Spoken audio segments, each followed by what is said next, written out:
last job report, retail sales are rolling. And of course, the extraordinary progress in New York, New Jersey, Connecticut, and New Orleans, areas that just a matter of a month ago were struggling under the weight of this pandemic, and now have arrived at a very, very different place. As we stand here today, all 50 states and territories across this country are opening up safely and responsibly.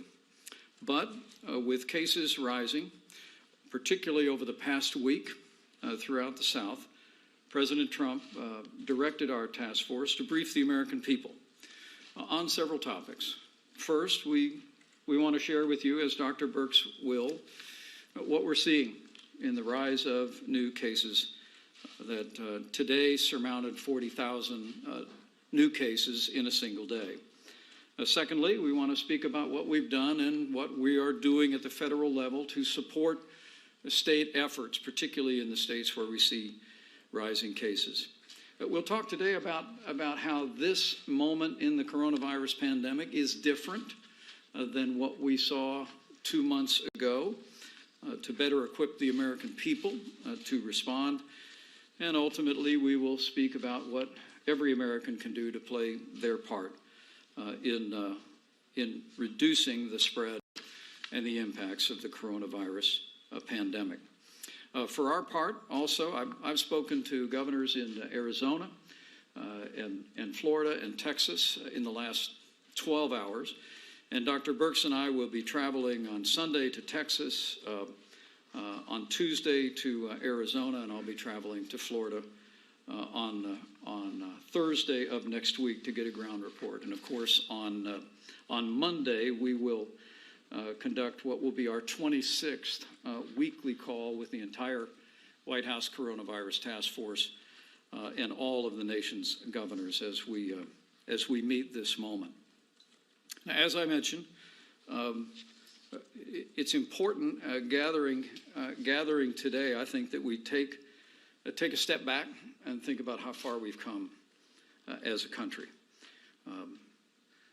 When the president tapped me to lead the White House Coronavirus Task Force, he said we had one mission, and that was to save lives. President Trump's decision to suspend all travel from China in January, to stand up the White House Coronavirus Task Force, in February to declare a national emergency to halt travel from Europe and amend travel from other places around the country, all contributed to giving our nation time to stand up a broad-based response, the whole of government response that we spoke about so many times at the podium throughout this pandemic. We at the State Department also coordinated the repatriation of some 95,000 Americans. And then came the moment when we brought this chart to the President of the United States on the counsel of our very best scientists. The President was presented with a decision that if we did nothing, no intervention, the possibility existed at that moment in time that we could lose between 1.5 million and 2.2 million Americans. But with intervention and with mitigation, by calling on the American people to embrace the mitigation efforts, social distancing that were called upon, first in the 15 days to slow the spread, that would become 45 days to slow the spread. Our best scientists believe that we could reduce the number of American fatalities to a number ranging between 100,000 and 240,000. The President made that decision, and we unveiled the 15 days that became the 45 days to slow the spread. And inarguably, as we see where we are today as a nation, because of what the American people have done, because of the incredible work of our healthcare workers, because of a partnership with governors in every state, we did just that. We slowed the spread. We flattened the curve. We saved lives. In the midst of that, we exponentially scaled testing capacity, partnering with private sector, commercial laboratories. We've now reached some 30 million tests across the country, conducting some 500,000 tests a day. In that partnership with governors also, the President directed us to make sure that states had what they needed when they needed it. And at this point, I'm pleased to report that the federal government both delivered and facilitated the delivery of billions of supplies of face shields and gowns and gloves and masks. And we continue to be on track to construct more than 100,000 ventilators in 100 days. And as I spoke to governors last night, they confirmed to me again what FEMA's reported. We have no outstanding requests from any state at this time for personal protective equipment or medical supplies. Let me say that again. In the affected areas, particularly the states down south that are seeing rising cases, we have no outstanding requests. But as I told the governors, we are ready at a moment's notice to surge personnel, to surge supplies, to expand capacity, and to support their healthcare response. In the midst of all of that, I think it always bears saying that because of the great work of our healthcare workers and because of American manufacturing, no American who required a ventilator has ever been denied a ventilator in the United States. And I consider that nothing short of a national accomplishment. We also surged hospital capacity in areas of the greatest anticipated need. We sent military and National Guard personnel. These charts showing the progress that we've made in New York and New Jersey and New Orleans all demonstrate the efforts of the people of those states in cooperation with federal government and all the great healthcare workers to show the progress that we made in areas that were once deeply impacted. And we extend our thanks. We extend our thanks to the people of each of those states for the sacrifices that they made during those great and challenging times. But at the close of that 45 days to slow the spread, we unveiled a plan to safely reopen America again. And now all 50 states and territories are moving forward. And as I said, we're seeing America go back to work. And in much of the country, we're seeing jobs expanding and economic activity expanding. But our focus today is very much on the advent of a rising series of new cases across the American South. But where our first mission was to save lives, once we came out of the 45 days to slow the spread, what our task force has been focused on over the course of the past 2 months is to partner with states to save lives and safely reopen. In fact, we've had some 17 meetings of the White House Coronavirus Task Force in the intervening days since we began the process of opening up America again, and we've been working very closely with states to move that agenda forward. But as the President's made clear, we want to open our economy up, and we want to move America forward, even while we take and continue to take the steps necessary to protect lives and the health of the American people. We stand here today because with the rising cases among southern states, President Trump asked us to brief the American people to give details on what we're seeing, what we're doing, and how it's different from 2 months ago. As you may recall, after seeing overall cases drop from a 30,000 a day average in April to 25,000 a day of average in May, the first few weeks of June actually saw cases averaging roughly 20,000 new cases a day. We now have seen cases begin to rise precipitously across the South.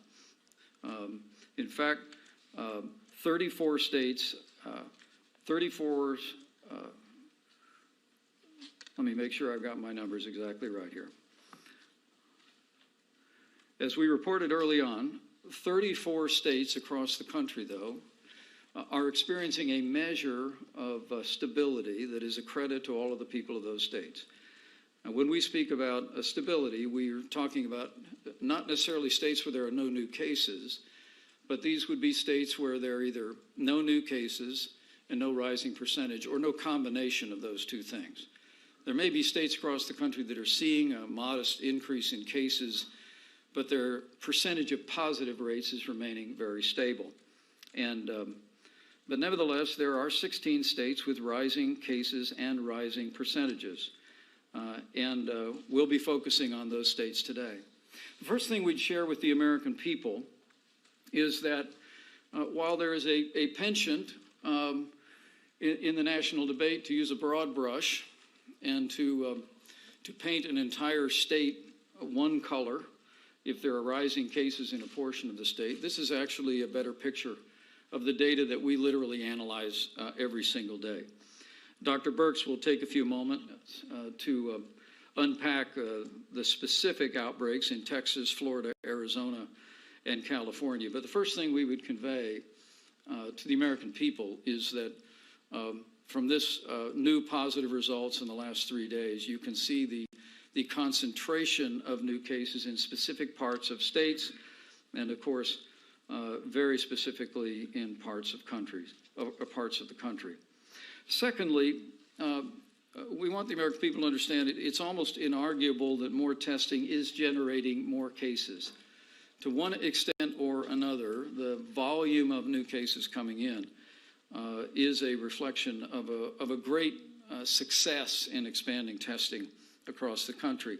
As I said at the top, we're testing more than ever before, some 500,000 people a day. And perhaps we could go to that testing chart, if it's there, just to show you the acceleration of testing that's taken place over the course of this pandemic in the United States. It's truly been remarkable, and it's been a public and private partnership from the very outset.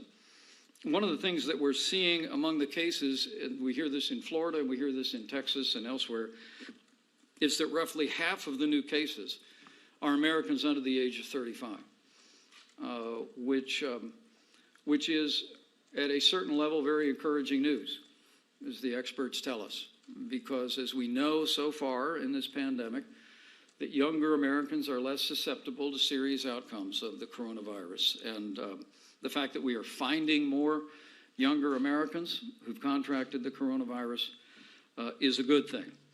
And so we'll speak about the testing, and Admiral Brett Giroir is here and can detail any questions that you might have about testing going forward. Thirdly, we'll talk about what these new numbers mean and how we can address them. And Dr. Fauci will speak about that in just a moment, particularly in the affected areas. And the other area that we spend a great deal of time thinking about is hospitalization. Not only do we track new cases every day on a county-by-county basis, but we also track hospitalization. And the map on the left of your screen represents how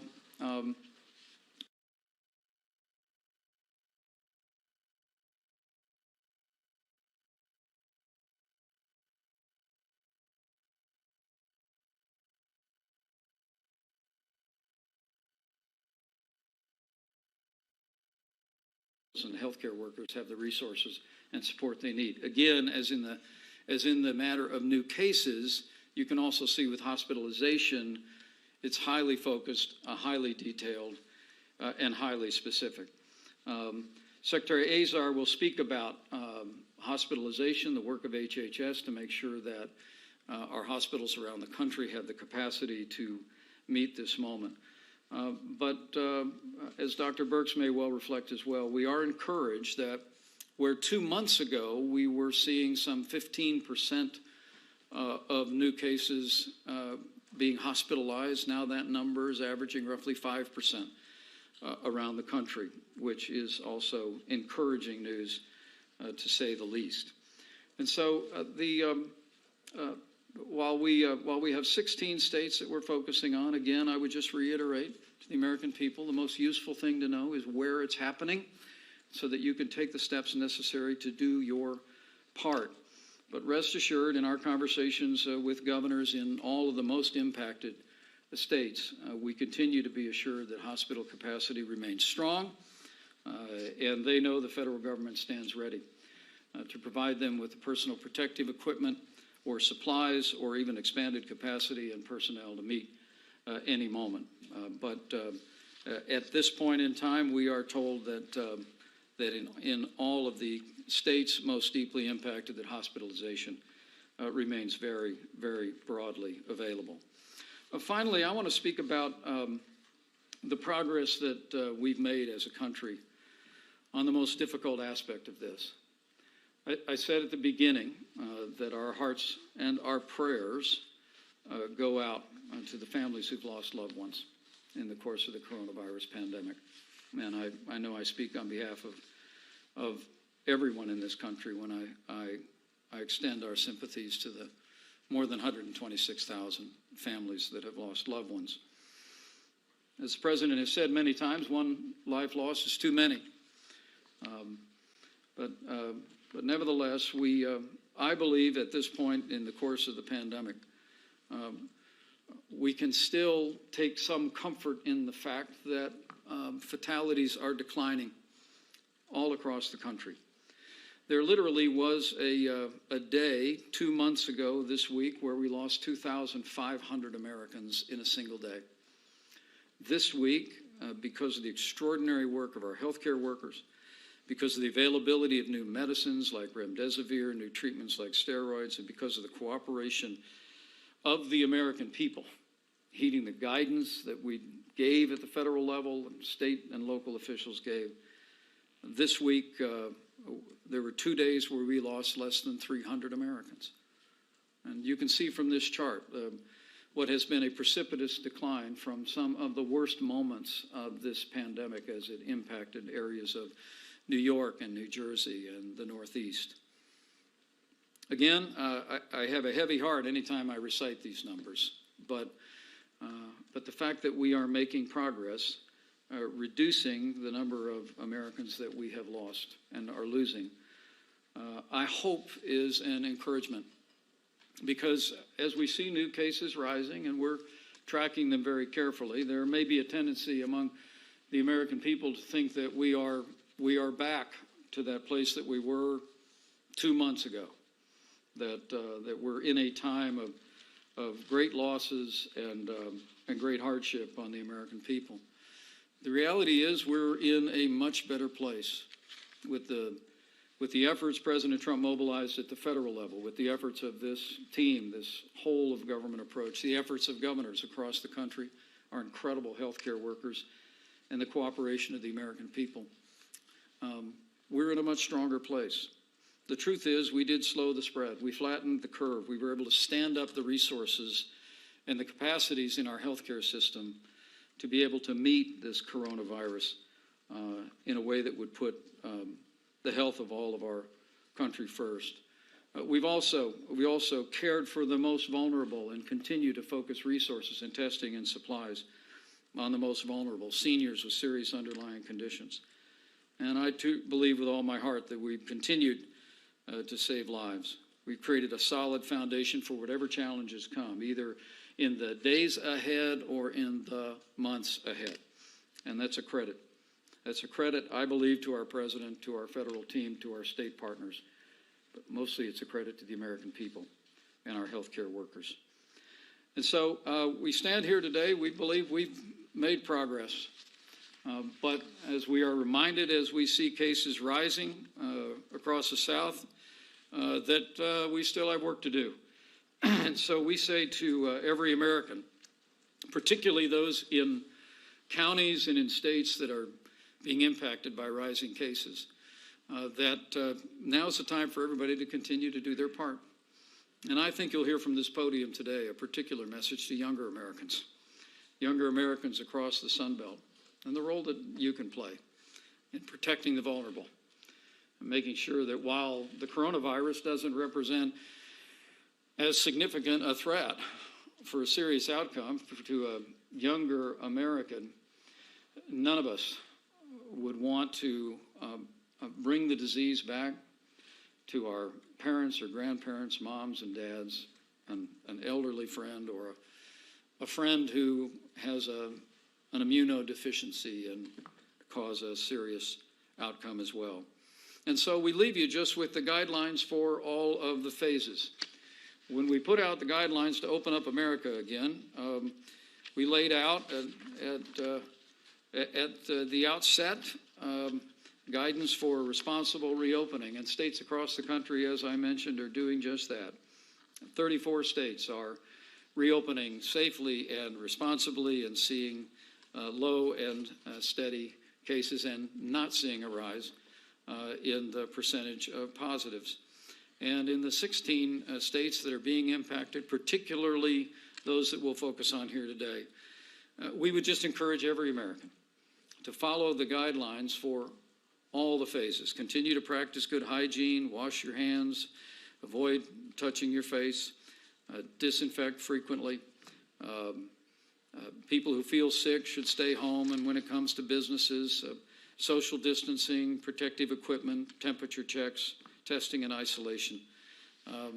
These are the guidelines for all of the phases, and they are good practices to implement if you're in a community that's affected, or even if you are not, because we're all in this together. And the progress that we made, that you saw illustrated in those charts in places like New York and New Jersey, Connecticut and New Orleans, was a result of the American people stepping forward, heeding the guidance of federal, state, and local authorities. And we encourage you to continue to do just that.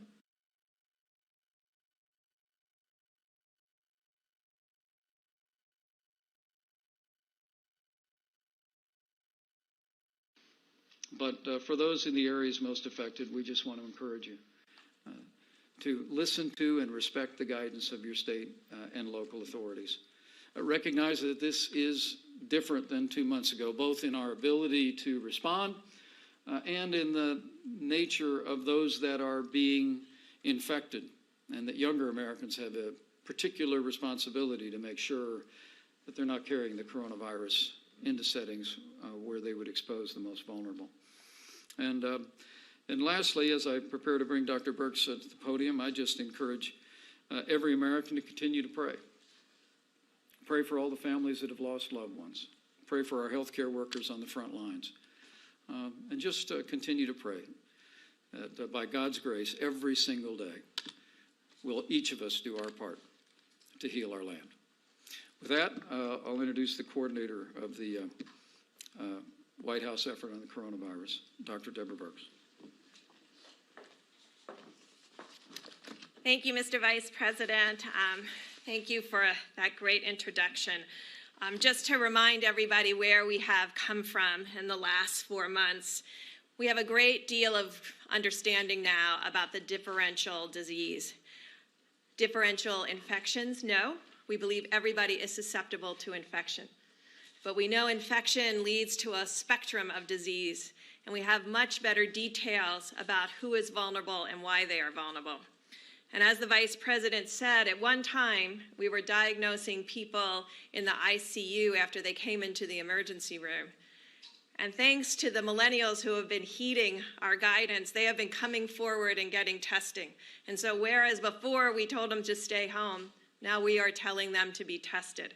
And this is a great change for us because it allows us now to find the asymptomatic and the mild diseases that we couldn't find before. As Dr. Redfield talked about yesterday, from the serology test, we have a great understanding of what was happening in March and the number of asymptomatic and mild conditions that led to individuals to have antibody but never come forward with significant disease.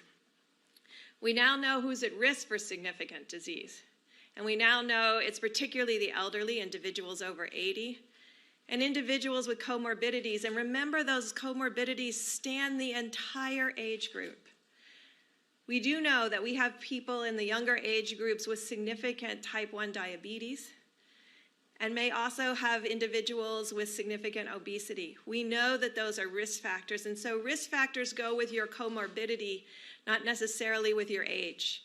And so as we call on individuals to protect one another, by passing someone on the street, you don't know what comorbidities they have. And this is why we've been focused on trying to protect one another. We also know who's at risk for the highest mortality, and because of that, we've been able to, the clinical care has dramatically improved. And I want to thank NIH, who has been working constantly to update the clinical guidelines. So physicians around the United States and frankly around the world who are using those have the most updated information about how to actually improve disease courses of those that are in the hospital.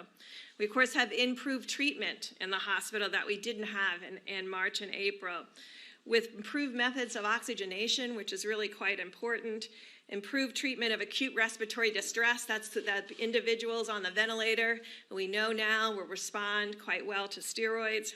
And then research that is ongoing on what we call the acute cytokine storm. That is when often in that later stage when people are on ventilators, the seriously ill may need steroids and other items, and that's being researched. And the work that's being done on clotting research by the NIH. We also have new therapeutics that have been used both as compassionate use like convalescent plasma, and now remdesivir, that we just reallocated and ensured it was available to these states that are facing the increased hospitalization, as well as the monthly allocations that we have been sending out.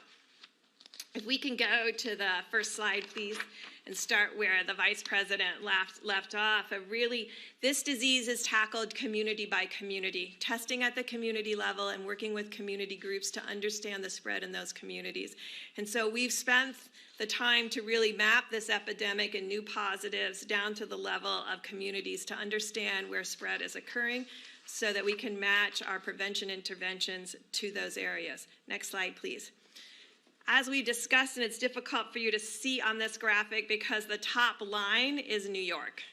And we should remember where we were and that slope, that early slope that you can see in the case of the New York cases, that rapid acceleration. On the same slide, you can see California, that is the blue line that is just passing the orange line. And also on the slide is Texas in green, Florida in orange, and Arizona at the bottom. As dramatic as these slopes are, they are not equivalent to the original acceleration that we saw in New York. That doesn't mean that we aren't absolutely focused on working with the governors in those communities to stop the spread of the virus in those 4 states. Next slide, please.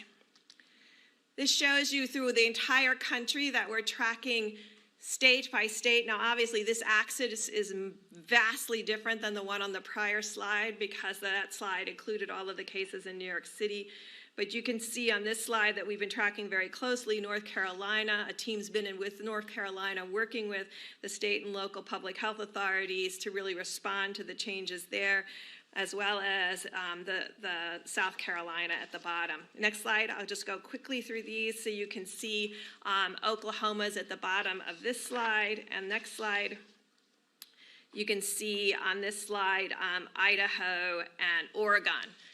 Those are the ones in the light blue and the dark green where you see an inflection in their slopes. These inflection points and understanding when they occur and why they occur are critical for understanding how to prevent the spread. Next slide. Now, what the Vice President talked about is we've created an alert system that brings together what we just talked about, rising cases with an understanding of test positivity. And so this chart, which is difficult for you to see, those states on that far side that have the highest test positive that you can see at the higher level of the graph, those are the states that we have concerns about because of the rising number of cases and the rising test positive. This explains the extent of community spread. In states that have increasing cases but falling test positives, it tells us that they're getting into the communities to find the asymptomatic cases. And so these are the things we put together to understand the full picture. Next slide, please. So this really puts on one slide the states that we have that we've been talking about across the South where we have our greatest concerns. The 2 top states with the largest increase in test positives are Texas and Arizona, followed by Florida, Mississippi, South Carolina, Alabama, Georgia, Louisiana, Nevada, and Utah. Those last few states are under still 10%, but we're tracking them closely as we look at that individually. Finally, next slide. You can see on this slide, we are tracking, and this is when you hear about, we have a certain 2% or 3% of the counties under specific alerts. So it doesn't matter the size of the county, we're tracking the increase and the rate of increase of new cases at the county level. We currently have about 130 counties out of the 3,100 in the United States in that category. Next slide. Metro level, this shows you the case positivity by the metros and the number of tests that have been done. Next slide. And then this shows you specifically the change over time of test positivity in the largest metros where we have concerns, and this is Austin, Phoenix, Houston, Dallas, San Antonio, Tampa, Orlando, Miami, Riverside, California, and Atlanta at the bottom. And so this is how we continue to integrate data on cases, data on testing, and data on hospitalizations so that we can work with the states for a comprehensive integrated response. Next slide. I know many of you would be interested in seeing how high the test positivity rate became in April and March and April. So that top line is New York City Metro, and you can see it reached over 50% on a series of days for almost 2 weeks. 50% of the tests were positive for COVID-19. Underneath that, you see New Jersey and Minnesota and a whole series of individuals. Detroit is the second large mountain. Next slide. So quickly to show you how we look at this at the state level and work with the governors and the local health authorities. So this is Florida.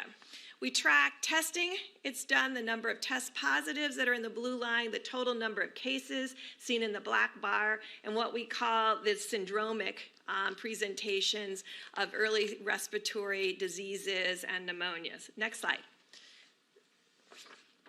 This then, we look at the county level to look for changes in the slope of the number of new cases. So you can see that top county that has the largest increase in slope in cases is Miami, Miami-Dade, followed by Broward and Palm Beach. All the other counties are much lower in their daily case increases. This allows us to focus resources and testing along with the state into these specific sites. Next slide. That all comes together to create this graphic so that individuals can understand and we can understand precisely what the rate of growth is and where the rate of growth is occurring by the shading of the boxes. Now I'm going to quickly take you through Texas because it's the same story. Next slide.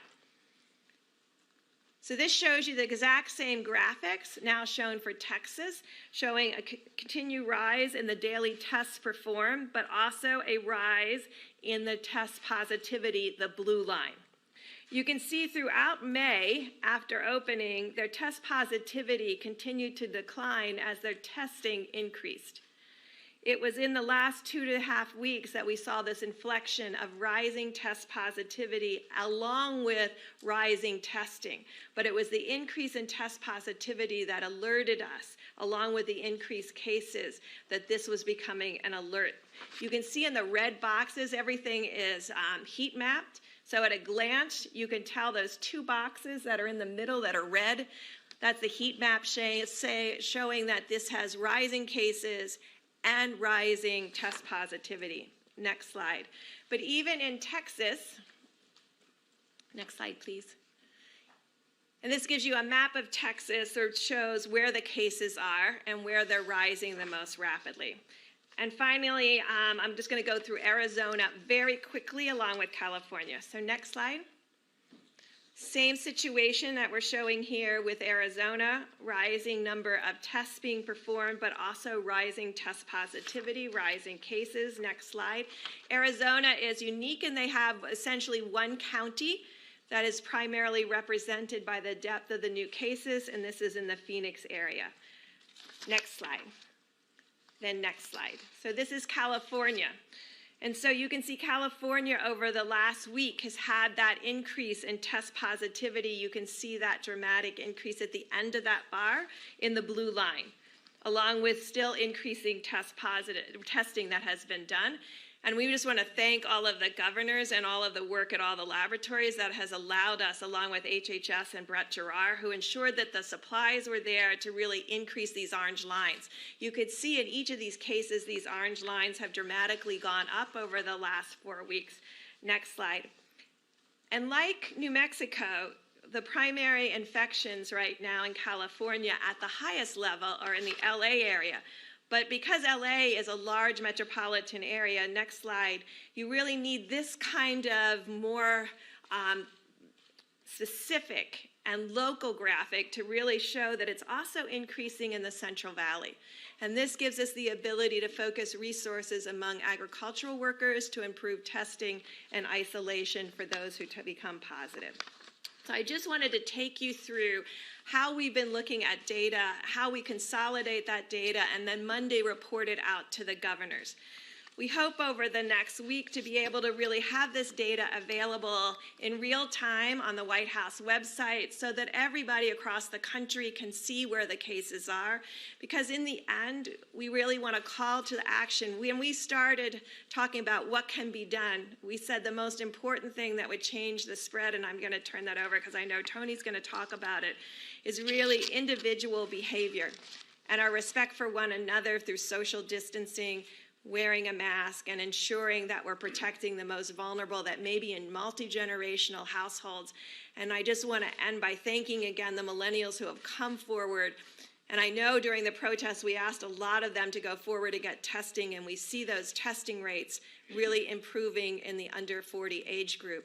That is going to be important to continue to accelerate testing among the under 40 age group, because that's the age group most likely to have asymptomatic spread and be spreading the virus unbeknownst to them. And I want to really make it clear, no one is intentionally spreading the virus, but they don't know that they're positive, they don't have symptoms, and need to be tested in order to have that awareness.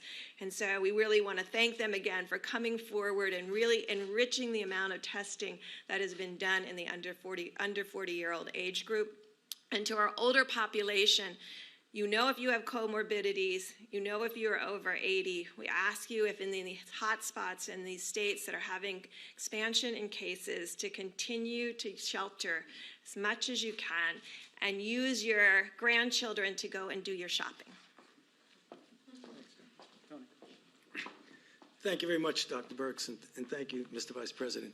So I want to extend just for a couple of minutes some of the comments that were made both by the Vice President and by Dr. Birx, and it has to do with the situation that we find ourselves facing right now.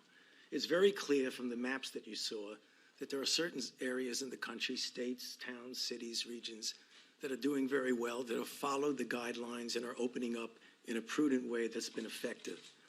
However, as you can see, we are facing a serious problem in certain areas. Now, when you look at the map, it's very interesting because you see some dark parts of the map and some light parts of the map. We have a very heterogeneous country, but heterogeneity does not mean that we are not intimately interconnected with each other.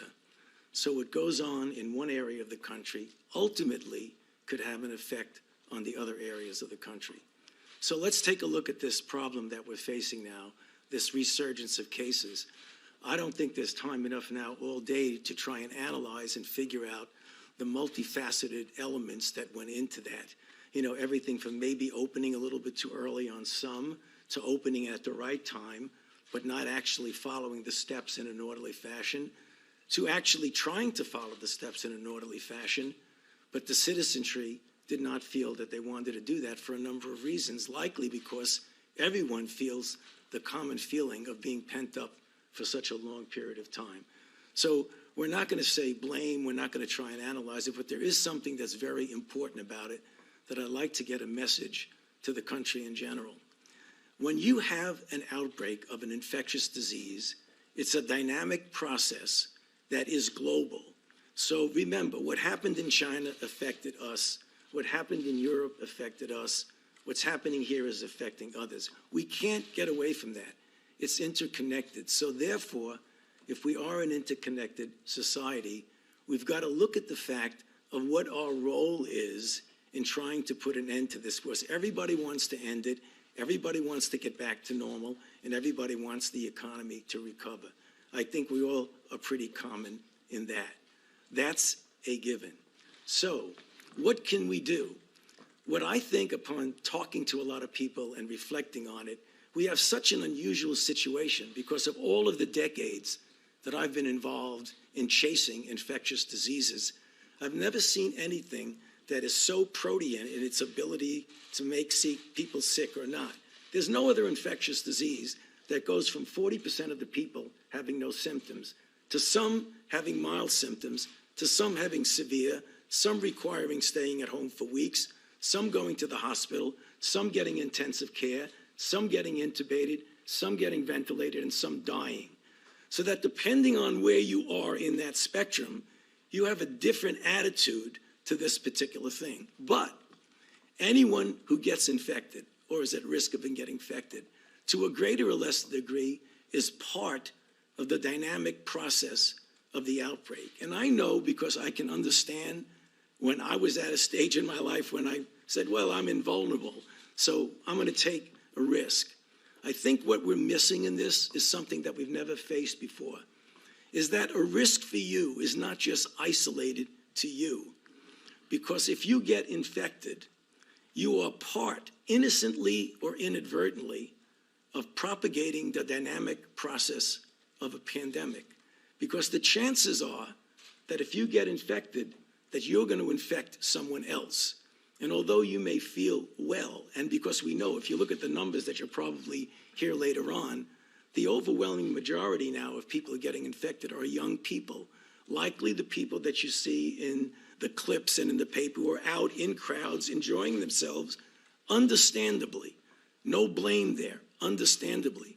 But the thing that you really need to realize, that when you do that, you are part of a process. So if you get infected, you will infect someone else who clearly will infect someone else. We know that happens because the reproduction element of the virus is not less than one. So people are infecting other people. And then ultimately you will infect someone who's vulnerable. Now that may be somebody's grandmother, grandfather, uncle who's on chemotherapy, aunt who's on radiation or chemotherapy, or a child who has leukemia. So there is what I call, and again, I just want to bring this out without making it seem that anybody's at fault. You have an individual responsibility to yourself, but you have a societal responsibility. Because if we want to end this outbreak, really end it, and then hopefully when a vaccine comes and puts the nail in the coffin, we've got to realize that we are part of the process. So when the vice president went back, pulling back a couple of months ago, when we showed about the guidelines to safely reopen the country, we've got to make sure we drop back a few yards and think about that this is part of a process that we can be either part of the solution or part of the problem. So I just want to make a plea with people when they understand the stress that they're under, as we try to tackle not only those states, but the light-colored part of the country, even though they've done well. They may have gotten hit badly like New York and then came down, or they may not have got hit badly at all. They are vulnerable. If we don't extinguish the outbreak, sooner or later, even ones that are doing well are going to be vulnerable to the spread. So we need to take that into account, because we are all in it together, and the only way we're going to end it is by ending it together. Thank you. Well, first, thank you all for joining us here at HHS to update the American people. I want to begin by thanking everyone around the country working to defeat this virus. All of the healthcare providers on the front lines, those working to reopen our economy safely, the American people who have sacrificed so much in this fight, and the incredible members of our HHS team who've been working tirelessly to protect the health and well-being of all Americans. Before covering today's topic, I want to mention a major milestone for global health yesterday: the end of the second largest Ebola outbreak in history in the Eastern Democratic Republic of the Congo. We congratulate the Congolese government and all of the healthcare workers and community members involved, some of whom I had the chance to meet and thank in the DRC last fall. Under President Trump, the United States was proud to play a bigger role in this major public health victory than any other single nation.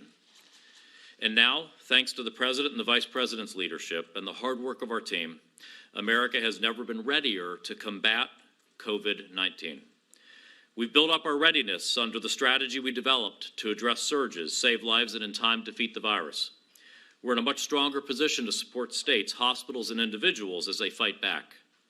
There are 6 parts to the strategy: surveillance, testing, containment, healthcare capacity, therapeutics, and vaccines. First, we've been strengthening surveillance so that we can be aware of and respond to surges. That means, for instance, being able to track more cases among younger Americans that we never would have caught earlier in the pandemic. Second, we have the world's greatest testing capabilities, enabling us to confirm the presence of the virus when it crops up, and we're confident that capacity will continue to rise in the coming months. Third, states are building the capacity to track and contain outbreaks of the virus. With federal help, many states have substantially expanded their own capabilities, and we're deploying knowledgeable, experienced CDC and HHS public health teams to the areas now seeing increases, with a focus on community testing and community-based interventions. Fourth, we're helping healthcare systems secure sufficient capacity and supplies. We've dramatically expanded American manufacturing of PPE, and the FDA has authorized new technologies to sterilize equipment for reuse. We've spoken with hospitals and states that are building up their own PPE reserves, many of them getting up to 60 or 90 days of supplies. Through the Strategic National Stockpile, we have far more visibility into the supply needs across the country, including centralized coordination capabilities that we lacked just a few short months ago. Visiting healthcare providers around the country, I've seen how they're adapting to bring patients back while taking appropriate precautions. America's hospitals are ready to get back to business while maintaining their readiness for COVID-19. The fifth and sixth elements of this strategy are thanks to the President's Operation Warp Speed. We now have promising therapeutics that are benefiting tens of thousands of American patients and in all likelihood have already saved thousands of lives. We've identified 2 very promising pharmaceutical treatments, remdesivir and dexamethasone. As of today, we've allocated more than 120,000 courses of remdesivir to all of the 50 states. We've added dexamethasone, a very low-cost steroid, to our treatment guidelines, and we believe it's reasonable to assume that other corticosteroids, which may be more readily accessible in some places, would have similar immunological effects. Another promising therapeutic, convalescent plasma, has been used to treat more than 25,000 Americans in nearly 3,000 sites across the country. There are no certainties in science, but with more than 140 clinical trials underway in the U.S., it's a pretty safe bet that more good news on therapeutics is on the way and on the way soon. Finally, we've announced large investments to support 3 different vaccine candidates all the way through to manufacturing. These candidates are now in human clinical trials, some with the potential to start delivering safe and effective doses before the end of the year, and we'll be adding support for several more candidates. We're expanding manufacturing capacity and already making the vials, needles, and syringes that we may need. Our capabilities have grown exponentially in the time allowed by the patriotic sacrifices of the American people. We have a much better grasp of the virus, as Dr. Birx said, and much more data with which to model it. With that data, as you've heard today, we can focus on local trends. We have some very concerning hotspots, and we can track when other hotspots emerge, as we expect they may. We're focused on the states and the counties within those states, just 3% of counties that represent hotspots. It's important for the American people to be aware of this variability and variation across the country. Americans need to understand their local trends because we want to help people make the right decisions for themselves.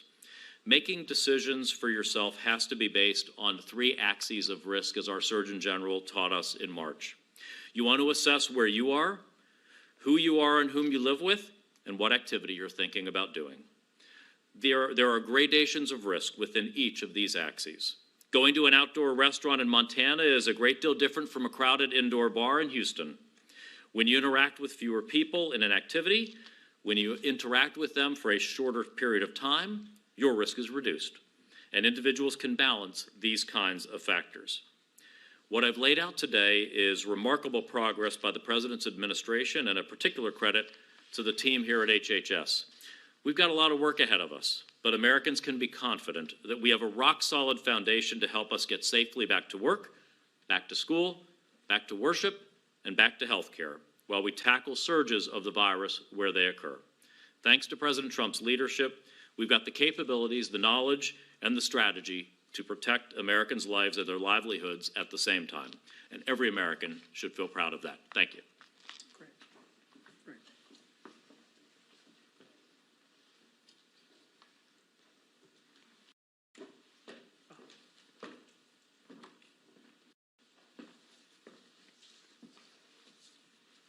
Thank you, Mr. Vice President. I wanted to add some comments. Once again, I want to stress and thank all Americans to embrace the importance of social distancing recommendations to slow the spread of COVID. As I've said before, we're not defenseless. These are, in fact, very powerful weapons, and it's our collective responsibility to recommit ourselves to put them into routine practice. Again, to stay 6 feet apart from each other as much as possible, to wear face coverings when we're in public, and to practice vigorous hand hygiene. And to commit to do so, as we've heard today, to do our part to protect the vulnerable. I also want to appeal to the millennials and those that are under 40. It's really important that this group really commit themselves to these practices to protect those at risk. And it's not just the elderly that are at risk. Many of us may have friends and colleagues that are younger that may not advertise their underlying comorbidities, as the case would be with, say, type 1 diabetes or an underlying immune deficiency. So again, asking this team of millennials and younger people in this country to come and commit themselves. I agree with Ambassador Birx. We're very thankful that the group is now coming forward to get tested, but I also want this group to put into vigilant practice the importance of our social distancing. The one thing that I wanted to stress, though, is that there are differences in what we're experiencing today than what we all experienced in March and April and May. And one of the things I want us to focus on is not the cases per se, but the consequences, the impact of those cases. It wasn't long ago, probably within 2 months ago, it's hard to believe, I don't think many people realize, that 27% of all deaths that occurred in the United States actually died of a pneumonia. That was a pneumonia, could have been influenza, could have been COVID. 27%, 1 in 4 of all the deaths in the United States just 2 months ago was caused by pneumonia. I'm happy to say today the deaths to pneumonia in this nation is back to baseline. It's about 7%. It's a big difference. A lot of those pneumonias that were dying were actually COVID-infected individuals that were the elderly, nursing homes, and individuals with comorbidities. We are seeing, despite these increased cases, we have seen a progressive decline in deaths. The last, say, 2-week average deaths in the United States now is around 650. And as you heard the Vice President, it wasn't long ago that sadly we were losing 25,000 individuals a day. So I think it's critical that we continue to focus on that, the consequences. And it's part of that why it's important that we continue also to look forward to how we deal with and contain and control the COVID infection, but as we also change the consequences of the impact it's had on education in this country or as an economy and business. So again, as I close, I want to just re-emphasize how important for now, for individuals to really think seriously, as Tony said, about the responsibility to others that we have, because this infection pathogen really does have the capacity to cause quite serious illness in individuals at high risk, and embrace our nation's recommendations that the Vice President put up again that we have for all phases of reopening in America. Again, I also want to thank the younger groups for stepping forward and getting tested. Clearly, what we're seeing now is this age group is much more likely to be asymptomatic. And again, to make that commitment to do their part to protect those of us that, whether we're young or old, have a comorbidity and would be more vulnerable to serious illness from this virus. Thank you very much. Thank you, Dr. Redfield. Questions? Mr. Vice President. Yes, please. All of the experts here within the task force are stressing the importance of social distancing and also the threat of crowds. Yet your campaign has held 2 massive rallies, no social distancing, no masks. Can you tell me, even Dr. Fauci has talked about not gathering in large crowds. Can you tell me why you continue to do this, why the campaign continues to hold these rallies? Well, the freedom of speech, the right to peaceably assemble is enshrined in the Constitution of the United States. And we have an election coming up this fall. And President Trump and I believe that taking proper steps, as we created screening at recent events and giving people the very best counsel that we have, we still want to give people the freedom to participate in the political process, and we respect that. I was pleased to see that now the better part of a week since we were in Oklahoma, I think their positivity rate is actually declined as of today, and that's a great testament to the fact that people are using common sense. They're being responsible. They know and understand what's happening in the community in which they live. And our emphasis today is really to say that we think it's most helpful if the American people understand that what we're seeing across the South today is really outbreaks. And there are outbreaks that are in specific counties. In some cases, there are outbreaks that are in specific communities. And we've surged CDC personnel, HHS personnel. I didn't mention before, but 3 weeks ago when we were seeing similar activity in North Carolina and Alabama, we sent personnel into those states, and we've actually seen declining numbers beginning in both of those states. So the important thing is that not one size fits all. The overall guidance to every American to practice good hygiene, to practice the measures that we recommended at home and at work stand. But our focus today is to make sure that in those areas of the country where we're seeing a significant, not only increase in cases, but an increase in positivity level, that the American people know just how important it is to listen to what their state and local health officials are directing them to do. Please. I was curious, it seems like the wearing of masks has kind of become a political statement, or I guess the decision not to wear a mask. Are you concerned about that? And is there a message that you would like to send to people about the importance of wearing masks? Well, we think that the first principle is that people ought to listen to their state and local authorities. I mean, I have to tell you, President Trump and I couldn't be more grateful for the partnership we forged with governors around the country.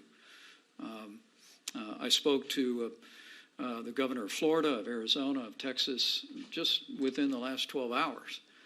And I told them that from this podium today, we would remind their citizens to heed the guidance and the direction of state and local officials. In some cases, there's statewide guidance with regard to facial coverings and with regard to events and gatherings. In other cases, there are specific countywide or citywide directives. And we just believe that what's most important here is that people listen to the leadership in their state and the leadership in their local community and adhere to that guidance, whether that have to do with facial coverings, whether it have to do with the size of gatherings. And we'll continue to reinforce that message. Please. I have 2 questions, actually. You just mentioned the importance of listening to state and local authorities. What is the correlation between the spike in cases that we're seeing in states like Texas and Florida and the way those states handled their reopening? Was it too much too soon? And secondly, I wanted to ask Dr. Fauci, you said in an interview that, quote, something is not working. What isn't working? And did you all, in your meeting today, come up with a plan to fix whatever isn't working? Well, let me respond first, and then I'll let Dr. Fauci address it as well, and Dr. Birx may as well. I think there will be a temptation for people to look at these Sun Belt states that have been reopening and putting people back to work, and suggest that the reopening has to do with what we're seeing in the last week or so. But frankly, in the case of each of these states, they reopened, in some cases, almost 2 months ago. And their test cases, their new cases that from testing was low and steady. Their positivity rate was low. What we're observing today, and I've heard this from Florida, I've heard this from Texas, and some other states along the Sun Belt, is that we're seeing more and more young people under the age of 35 who are testing positive. In many cases, they have no symptoms, but they're coming forward and confirming that they have contracted the coronavirus. We're working with the states, and you speak about our plan. We've got CDC personnel embedded in every state in the union. We're surging more CDC personnel as requested to each of these states to help them unpack what the data is suggesting. I know the governor of Texas announced some new measures this morning, which we fully support. But what we're going to continue to do is give our state leadership the very best information, the very best counsel that we have. And if there's one message that comes through today, I hope it is saying to younger Americans in these states and in these counties in particular that they are a big part of the numbers that we are seeing in new cases. And while there may not be a significant threat of a serious health outcome to them, I know of no young person, and I got 3 20-somethings in my immediate family.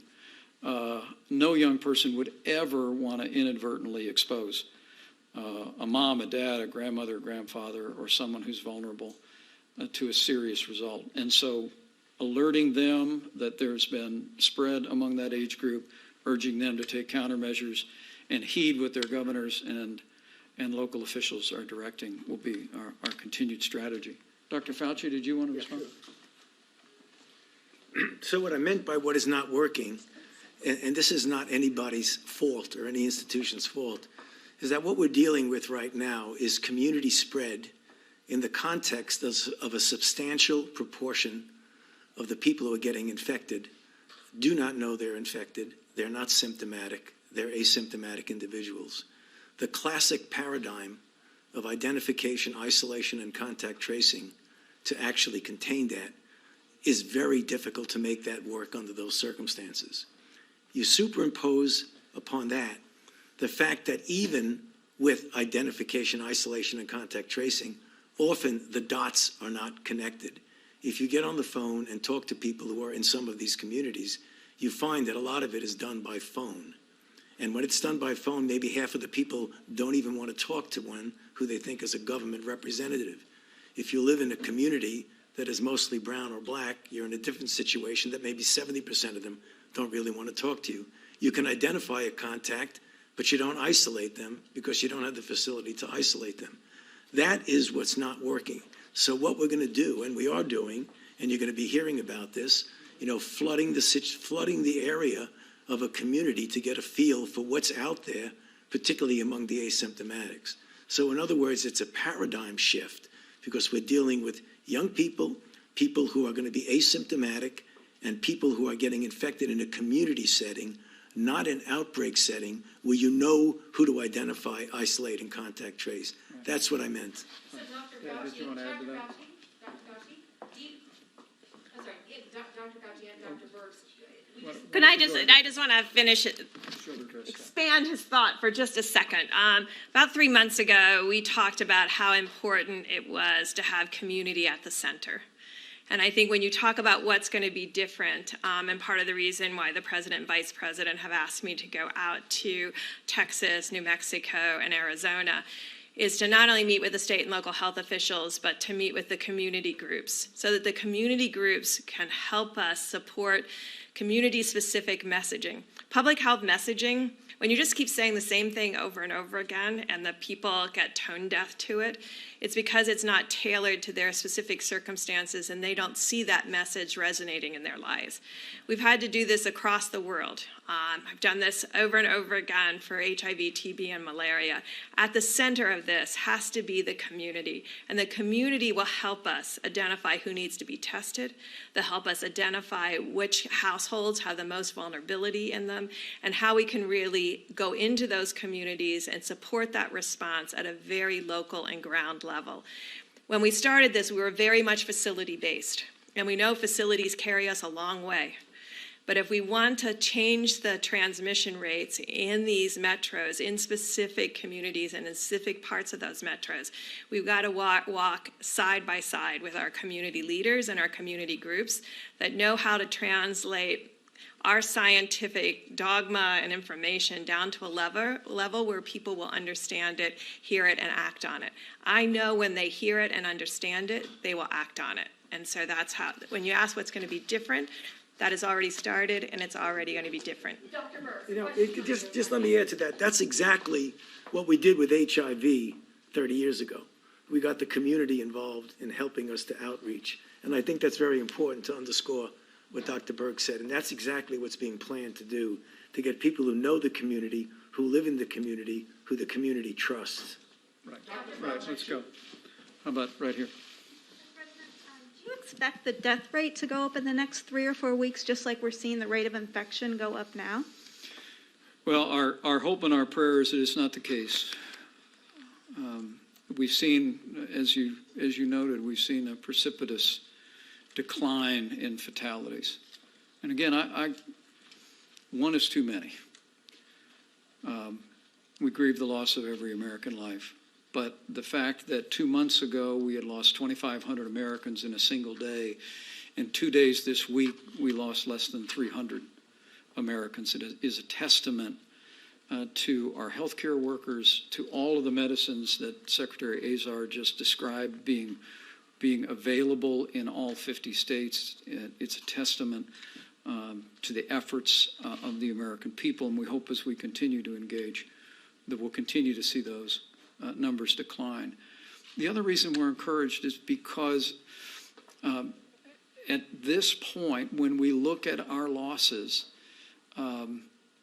roughly 2.5% of all took place in people under the age of 25. I mean, younger Americans, and in each case, or at least 90% of the cases, they were people with pre-existing conditions, underlying conditions that contributed to the sad outcome.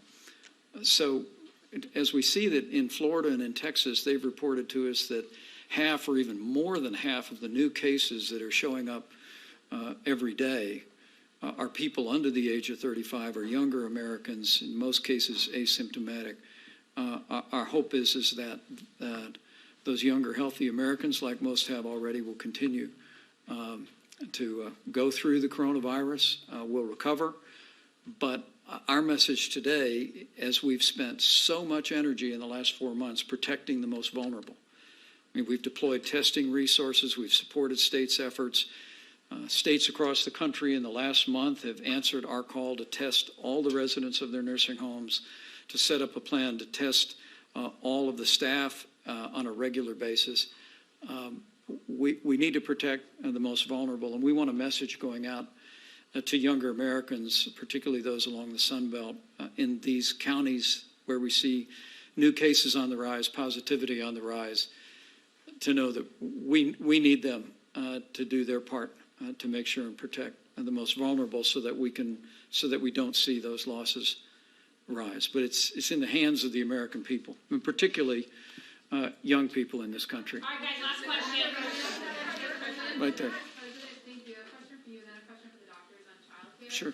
On the campaign, it really does sound, though, though. Like you're saying, do as we say, not as we do. You're telling people to listen to local officials, but in Tulsa, you defied local health officials to have an event that, even though you say it didn't result in a spike, dozens of Secret Service agents, dozens of campaign staffers are now quarantined after positive tests. And then in Arizona, one of the hardest hit states, you packed a church with young people who weren't wearing masks. So how can you say that the campaign is not part of the problem that Dr. Fauci laid out? Well, I want to remind you again that the freedom of speech and the right to peaceably assemble is enshrined in the Constitution of the United States. And even in a health crisis, the American people don't forfeit our constitutional rights. And working with state officials, as we did in Oklahoma and as we did in Arizona, we're creating settings where people can choose to participate in the political process. And we'll continue to do that. I think it's really important that we recognize how important freedom and personal responsibility are to this entire equation. But allowing younger Americans to understand, particularly in the counties that are most impacted, the unique challenges that we're facing in their age group, we think is important.